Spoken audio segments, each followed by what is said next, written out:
Hey everyone, if you have got multiple Gmail accounts and want to manage them all from your phone, I have got you covered. In this quick tutorial, I'll show you exactly how to add another Gmail account on your phone. Whether you are using the Gmail app or the Mail app, let's get started. First, go ahead and open the Gmail app. If you don't have it yet, check out my video on how to download it.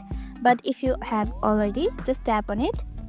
Once you're in the app, look for the profile icon in the top right corner, tap on it, and you will see the account that's currently signed in. Now, tap Add another account. You'll be asked to choose your email provider. Tap on Google, tap on Continue. Next, enter the email address for the new Gmail account you want to add and tap on Next. Then enter the password and tap on Next. And that's it.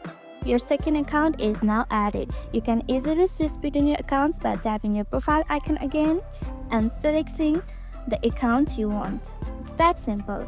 Now you have got both accounts ready to go right on your phone. If you found this video helpful, don't forget to hit that like button, and if you want more tips and tricks, be sure to subscribe to the channel. Got any questions or need further help? Drop them in the comments below. Thanks for watching, and I'll see you in the next video.